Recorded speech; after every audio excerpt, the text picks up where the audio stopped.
Pendant 25 ans, on a essayé de nous imposer une version, mais lorsque j'ai consulté les archives des Nations Unies, je me suis rendu compte qu'on nous a beaucoup menti.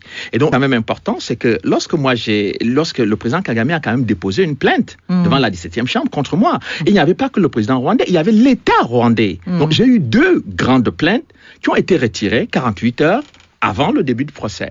Et je pense, et j'ai l'habitude de dire que, en fait, ce que les gens ne comprennent pas dans cette histoire-là, c'était que toute cette aide à Kagame, c'était pourquoi?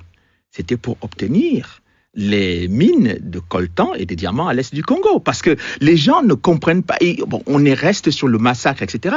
Mais on a laissé tout ça se faire parce que ceux qui voulaient mettre Kagame au pouvoir devaient être récompensés par les mines de coltan et des diamants en République démocratique du Congo. C'est pour ça que la République démocratique du Congo aujourd'hui vit une situation terrible, c'est-à-dire qu'on a dépassé le nombre de morts qu'il y a eu dans la tragédie rwandaise. C'est-à-dire on a dépassé l'ensemble de la population rwandaise de 1994, c'est-à-dire près de 6 millions de personnes, on est à près de 10 millions de morts au Congo et personne ne veut en parler parce que parler de ces morts-là signifie interroger le rôle et l'action de Kagame et du Rwanda sur le territoire congolais. Son premier ministre, Édouard Balladur, quand il a dit non, il faut qu'on fasse l'opération turquoise au Zaïre, c'est-à-dire le déploiement de l'opération turquoise, c'était à Goma, mais le premier ministre Balladur n'a pas compris que, en fait, Goma était l'aéroport international du trafic de diamants et de coltan